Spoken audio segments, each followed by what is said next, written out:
last week, I think I can't remember exactly what day that I posted this, but I know that the day that we're going in was slightly. I think, yeah, it was the second. Should have been the second, yeah.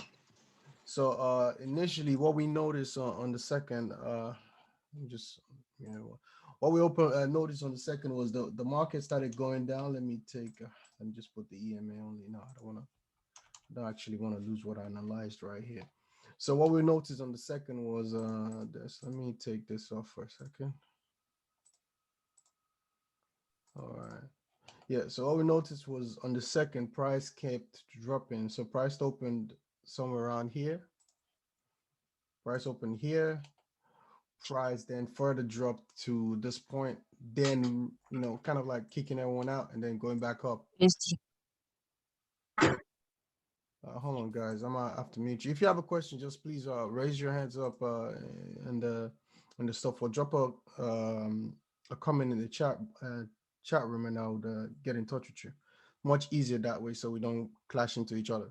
So basically, what happened was market initially came, kicked everybody out that went long initially, and then ran all the way back up to 200 moving average, where it stopped.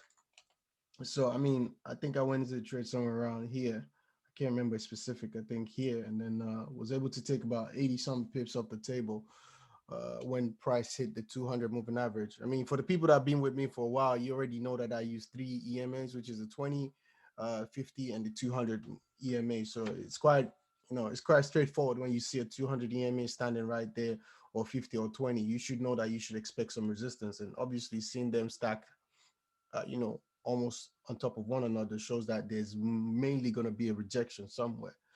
So we went in for the buy, we bought, and you should have exited somewhere around here anyway, and taking some of your money off the table. I remember that I told a lot of people, lock your trade and profit and take some profit off the table.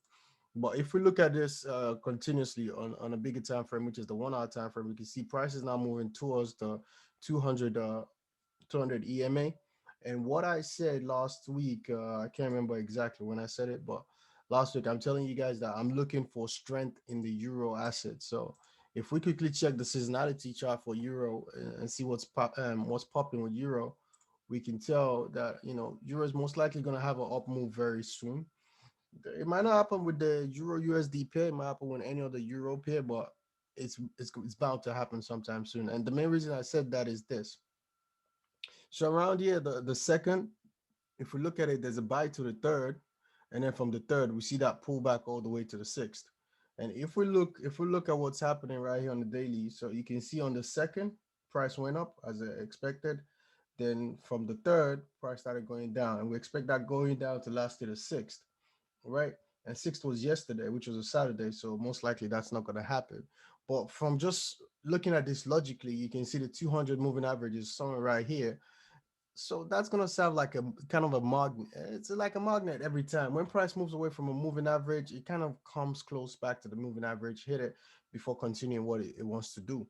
So I'm estimating a little bit price is gonna pull a little bit more further down.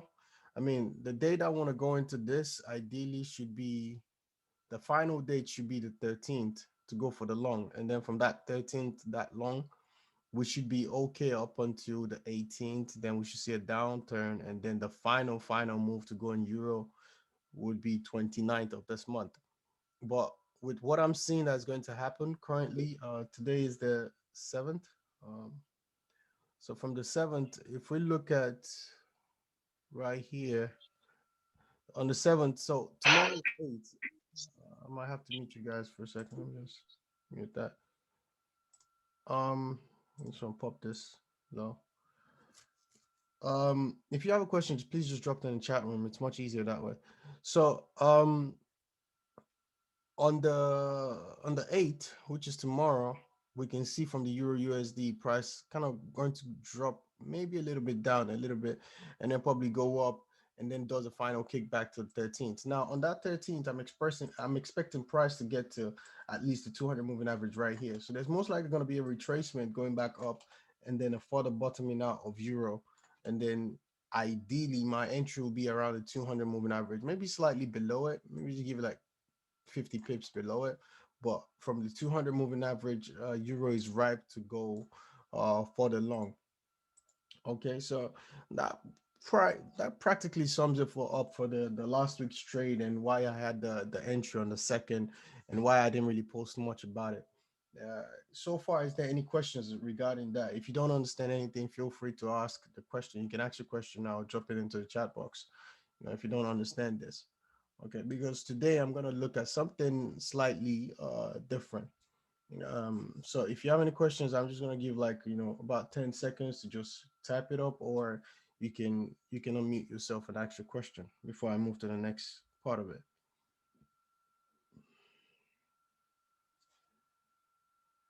Okay. All right. So I guess there's no questions regarding that. So what I'm gonna do next is I'm gonna look into probabilities. Now, a lot of people might not understand how probabilities function or what probability does.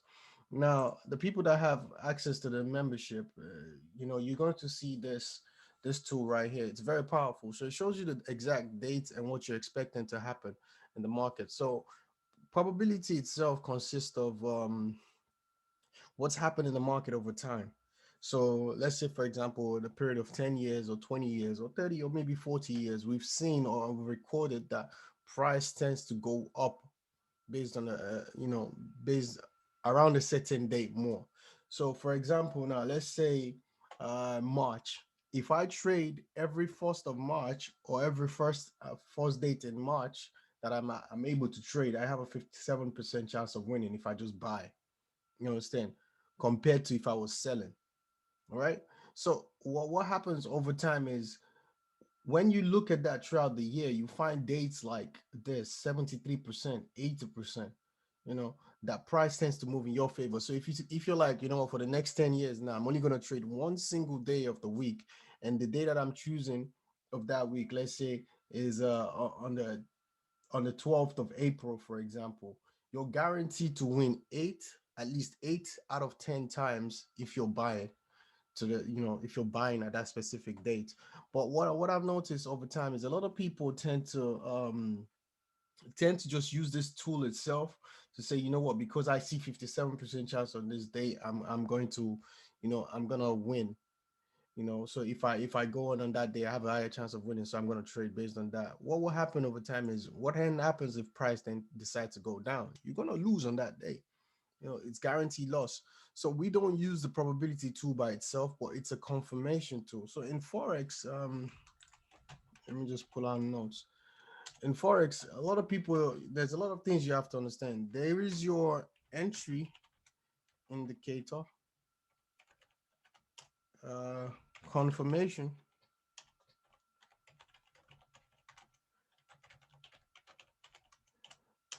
and then exit. So there's this three that you need to have, right? You have to have your entry, confirmation, and exit. And then all of this part is just 20% of what's going on in the market. 20%. But the majority stands on money management, right? If you're trading, right, everything, 80% of your trade is based on money management. I'll tell you why in a second. Um, I'll tell you why in a second. 80% of your trade should be mainly on money management. Okay, yeah, I'll speak about each of these indicators in a second. I'll do that. Thank you, Leo. So a lot of people go into the market thinking, if I know the direction the trade is going in, I'm going to make money. I mean, it's only just it's a no-brainer. The market only goes two directions. Either the market goes up or the market goes down. There's no ifs or buts about it. It's either up or down. And sometimes it consolidates. So that's what it does. And consolidation can also be called ranging, right? So that's when market is going up, down, up, down, up, down, being choppy. An example of consolidation is something like this zone right here, right? This zone right here is consolidation zone. And if you look at the price in terms of history, price tends to consolidate at least 80% of the time. You understand? So most of the time, 80% of the time, the market consolidates. And what happens at that 80% of the time is that's when people lose their money. People just lose their money right here. So people take a loss at this time. And the main reason people take a loss at this time is because of emotions.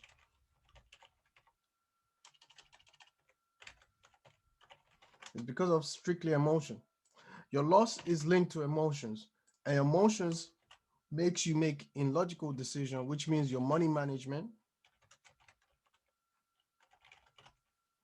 is inconsistent. So let me just put inconsistent. Actually, let's just put wrong. So basically, if you want to know why people or why you might lose a trade most of the time, it's based on one, your emotion. Your emotion makes you make wrong money management moves, right? Now, if we say you're making 1% gain a day, right? In 100 days, in 100 days, right? Um, you have 100%, right? You have 100% gain. That's if you're not doing compound interest, right? If we're not going with compound interest, let's just say simple and logical. 100 days you make 100% return on investment. One day you make, uh, you know, uh, 1% return on investment, right? But where the challenge comes into play is this, right? A lot of people do not want to make 1% return on investment. A lot of people want to make, you want to make 5,000% ROI in 1 week. This will not work, guys, because what this will do to you is going to make you trigger emotional decisions that makes you ignore money management and you ultimately lose.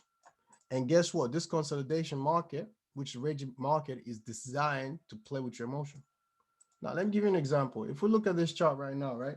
Let's say you've seen this price is going up. I'm like, you know what? I want to buy. I want to keep buying up.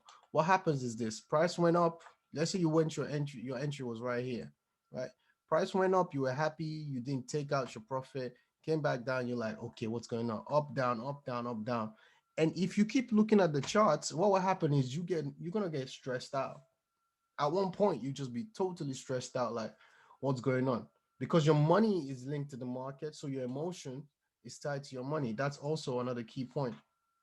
Emotions is tied to money. So let me just put that right here.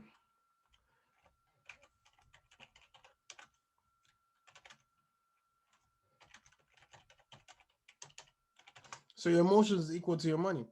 If you're emotional about your money, you will lose your money. But if you're logical about your money, you won't lose it. So emotional decision is this, right? If I was like, let's say I have £100,000 with me, and that's the money I have in my account because I think I have 100,000, right? And I think that's quite a lot of money. What I can do is I can start buying things that I don't need. You understand? Like I can go to the store and I say, you know what? I like this car. I'm gonna take out this car for like 25,000, right? Oh man, I need to pay for my mortgage, for example, 50,000. I'm gonna drop that. That in aspect, that's even thinking very smart because that's me investing into my property, for example, so I don't have to pay rent. But let's say, oh, I go to the store, I buy some shirts, some shoes, some stuff, and I know I have clothes at home. Eventually, what will happen to my 100,000 is my 100,000 becomes zero. Right? Those are emotional decisions. I'm buying things that I don't need just because if I have the money to buy it. That doesn't make sense. What you want to do is this, right? When price start going up and you've decided to buy at this point, you don't keep buying or you don't keep selling. What happens is once price start going up and you entered right here and you're looking at your account size and you have an account size, a lot of people have an account size of 100, 200, $300. Now, $100 account, right? When I bought this and I'm seeing, oh, 193 pips, I'm already in profit. Let me buy some more. If I end up buying a price right here, and price start pulling down, the weight of this will cancel the profit that I have here. Ultimately, what that does is over time, when price pulls here, I start panicking and I either close my trade or I lose my money. You understand? By getting raided if my stop loss was in play. So a lot of people get attached to their money because of when price moves in this consolidation market, your emotion is tied to your trade. And then once your emotion is tied to it, you forget about what you're doing and you start making wrong decisions. And also the greed aspect, because of you want to make this amount of money in 1 week, you would lose. That's literally the game. What we want to do is this: we want to get into the market. Actually, no, we will get into the market just at 20% of the time. So at this 80%, what I'm trying to do with you guys is at this 80% of the time when the market consolidate, I don't want to be in the market. A lot of people even still say, oh, you know what? I like to trade the range market. When price comes here, I'm going to buy. When price goes here, I'm going to sell. When price comes here, buy, sell. What happens over time is eventually you're going to lose out because the market can keep doing this forever, but you can't keep doing that forever. You're going to get it wrong. And when you get it wrong, because of you wanted this ROI, what's going to happen overall is you're going to lose money. You're going to lose all your money. And I know a lot of people here that have actually traded with real accounts. You can tell you lost your money either when you made emotional decisions, even though you're right in the direction, but you made emotional decisions to buy in more, which you've then over leveraged and you have to close that trade, or you took the wrong step, you got the wrong ultimate wrong entry. You got the wrong entry, you bought it somewhere. Let's say you bought somewhere around here and you have a small account and everything dropped out. Everything dropped down. So what happens is you don't want to be in the market at this time. You only want to be in at this time right here, right? And the only way that you can know this is coming is one, if you have inside information, two, if you have super duper good indicators, or three, if you know exactly what the market is going to do. And the only way you can know what the market is going to do is predictability. The market is actually quite predictable.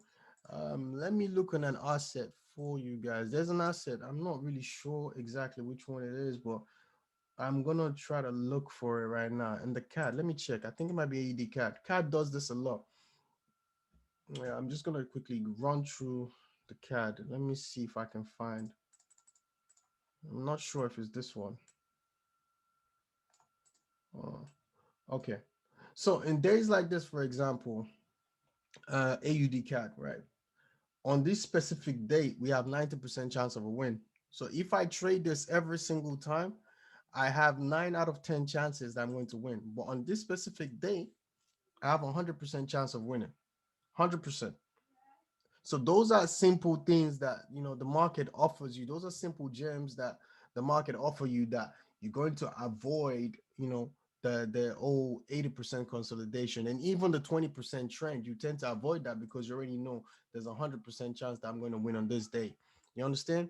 So the way the market is structured, right, is either you have informations like this, or you have inside information, or your technical and fundamental analysis are totally in play.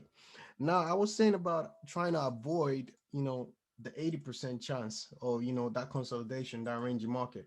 And how I found that it was best to avoid it is the seasonality chart. So I'll give you an example. I'll give you a very small example, and I'll explain why this happens every time. So a lot of people, I don't know if you guys are aware of seasonal goods. So there's certain goods that are seasonal, right? Let's take farm produce for example. Um, Farm produce. Let's see which one is. No, let's go with cattle. Let's go with livestock. So a lot of people that are Muslims, for example, they tend to buy cattle at during the Ramadan period. And what happens over time during the Ramadan period is price tend to go up. The price of the cattle becomes very expensive, right? And when the Ramadan period is over, the price of cattle. Sorry, we lost you for a few minutes, Uh, few seconds. can you? Which part did you lose me at? Before you started the Ramadan stuff. Okay, so yeah, so basically, what I'm trying to do here is try to make sure that I eliminate the 80% consolidation market and focus mainly on that 20% move. You understand? Since I don't have inside information right now, if we tend to find it, we'll use it. You know, but what we trying to do here is to align ourselves with just the 20% of the time. Now, if you know that the market is actually 80 to 20% ratio, that's 1 to 4 ratio, that means You don't even need to be on the chart 80% of the time. You don't even need to trade 80% of the time. You need to be away from your chart doing other stuff to generate income. Have a side business, have a side hustle to be generating money, and only come back to trade only on this 20% days. And the only way that we know, that is quite legal at the moment that I know is the seasonality tool. Now, that's why I put this tool, in the program, and this tool works kind of like this. Let's use an example of cattle. You know, during Ramadan period, the people that buy cattle, the price tend to go up. So a cattle that could cost £1,000, for example, during Ramadan period, it could cost 3,000. So if Ramadan period started around here, for example, if Ramadan period is about to start, price goes somewhere around here. You understand? And once it's done, price start falling back to regulate itself. So the concept is the same for the market. For example, gold. A lot of people go on holiday during the December period. They go on Christmas holiday for December period. And a lot of these big bankers, asset managers, hedge funds, they go on holidays. And guess where they put their money into? The safest asset they can find, which is gold. Over time, gold has stood the test over time to always go up. And a prime example of that, let me see if I can get a gold chart. This is Bitcoin. Let me get gold. Gold chart. So what we can see with gold chart, let me just put that on plain chart, is this. Over time, right? If you look at gold, look, since as far back as, let's just use, my chart can cover since about far back as 2001. You can see what happens to gold. Gold just keeps going up since 2001. You had that dip during 2011, but guess what? Gold still retested the upside. Now, what's happening with gold is basically this. At the end of the year, people tend to put their money into gold because so far through history, they've trusted gold to keep going up. And it's literally the basis of all currencies that we have, right? All the fiat currencies are based on gold. So that's what's happening. And the same things happens for euro, for the Japanese yen, the CHF, and all of these other assets, all these beautiful assets, is they all have a season. You don't want to go into a market, for example, around here, where everything is all chopped up. Everything looks choppy. You don't want to go in there. And you only want to go in when you see, for example, we tested this in the past 40 years. It's working this way. We tested in the past 10 years. This date is consistent. We tested in the past 5 years and it's still consistent. You only want to go in at those specific time. And what that does is help you avoid 80% of the consolidation market, which triggers your emotions. You understand? You only go in at this 20% of the time, which the move is most likely bound to happen. And at those period, you have less emotions. You have less emotions and you take less losses.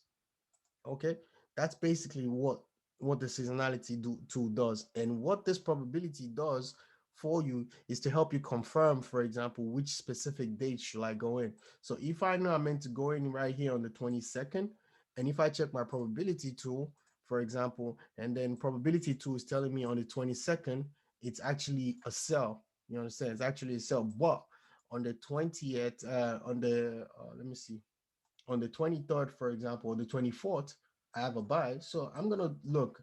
If this is telling me that I have a big chance of sell on the 22nd, 23rd, you understand? I would rather go in on the 24th when my chances are still high and the seasonality is also still pointing high. Okay. This is to help us identify just the 20% of what's going on. Now, let me explain the entry indicators, confirmation indicators, and exit indicators. Now, entry indicator for me would be this seasonality tool. Seasonality tool tells me exactly when I need to go in. So let's load up CHF, for example. I know I can use gold for example, but I just want to load up something else. And a lot of people have been with me for the year, know exactly, um, they know this, and it's kind of like me looping this information again. But it's always good to re-loop this information so you quite understand what I'm getting at. So an entry indicator is an indicator that tells me exactly when I need to go into the market. It's just entry. It tells me go into the market at this time. A lot of people that have MT4, you have that entry indicator is giving you that arrow. Let me see if I can find one. Uh, um, Okay, I don't have one loaded up right here, but a prime example of an entry indicator is the day trading, for example, which gives me like a little bump right here. Oh, buy right here, man, I buy kind of thing like that. That's what an entry indicator means on the chart. But when it comes to fundamental analysis, I tend to use, my seasonality tool as my entry indicator. Now, if you look at it, it told me here on the 6th of March, I should buy this asset, right? CHF. I should buy on the 6th of March. So that's already my entry indicator because I trust my seasonality tool. It's season, it's history of human patterns and human behavior. And it showed me that in the past 40 years, in the past 15 years, in the past 5 years, price tends to move up around this period of time, around the 6th, right? That's my entry indicator. So in this case, for example, that's my seasonality. Okay, that's my seasonality tool. My confirmation indicator, for example, is where the COT comes into play. COT is primarily a confirmation indicator. So if we look at COT, for example, if this tells me to go in on the 6th, what my COT, let me check, which I said CHF.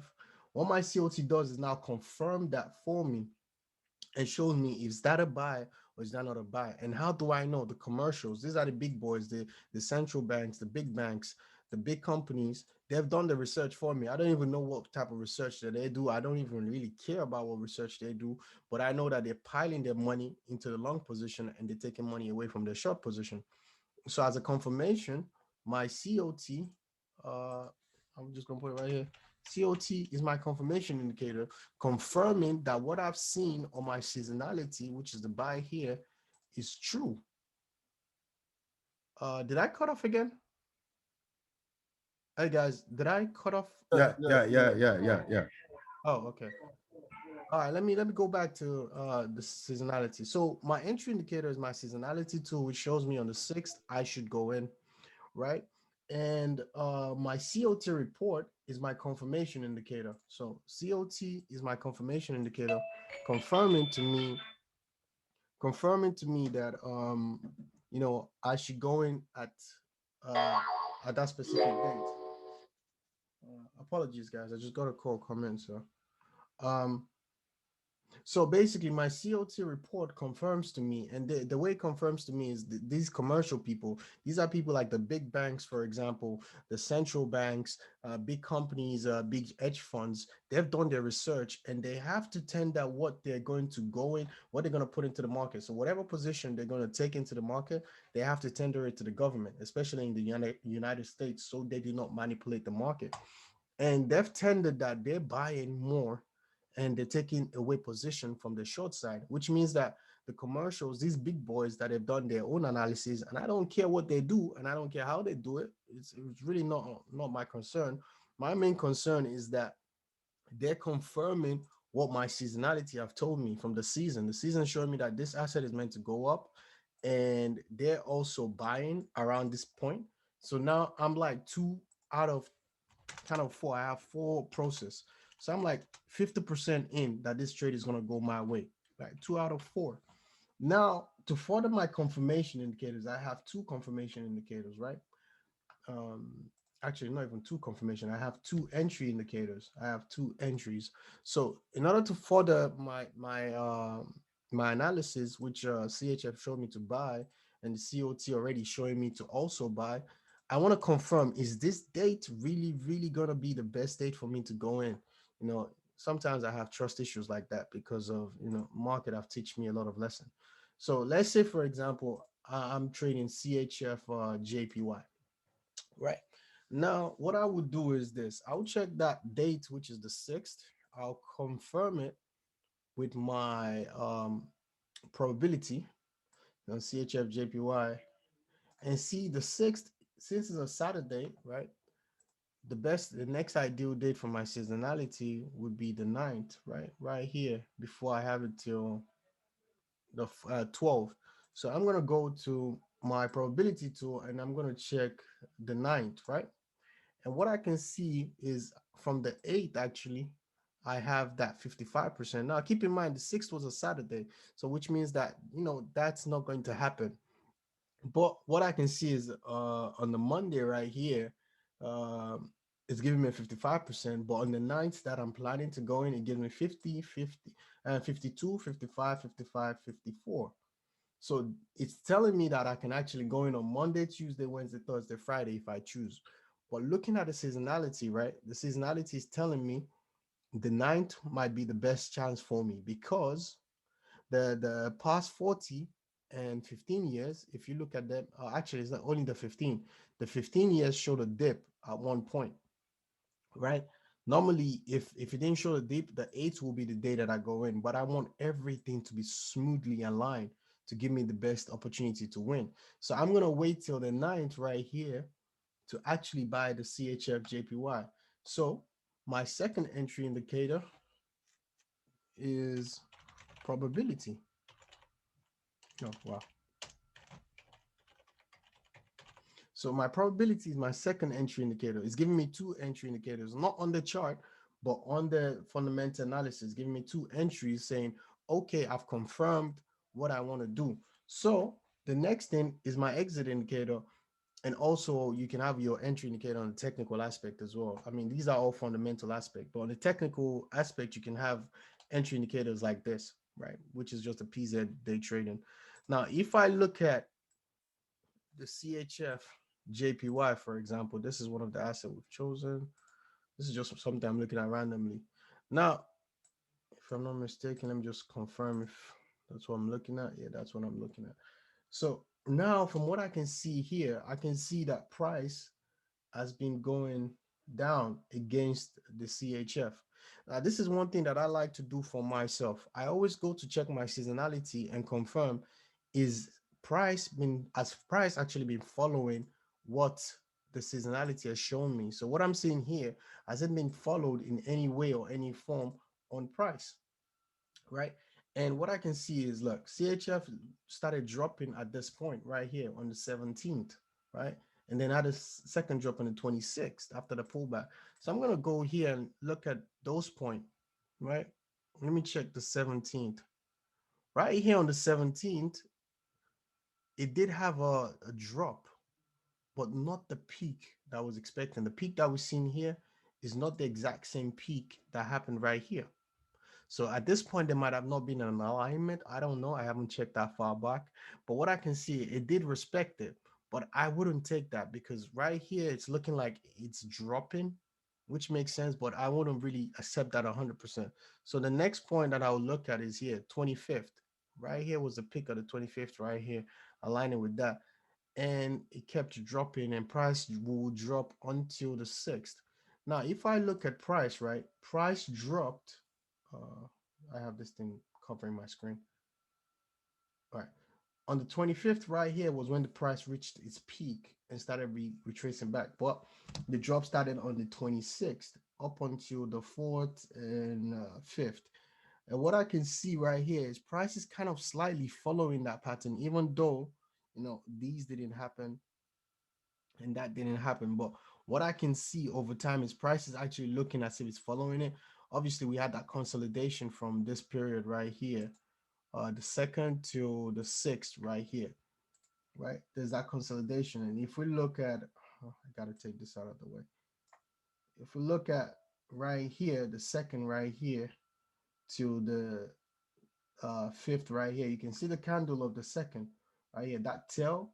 Price seems to be within that tail region. So price is consolidating within this region right here, right? And let me go on the 4-hour time frame just to illustrate better. Let's see what it looks like on the 4-hour. You can see that consolidation move, that up and down move happening from that period. So which shows me that price is slightly following this, which means this is most likely going to happen. Now, what I use as my exit indicators are my EMAs. Look, I'm going to be frank with you.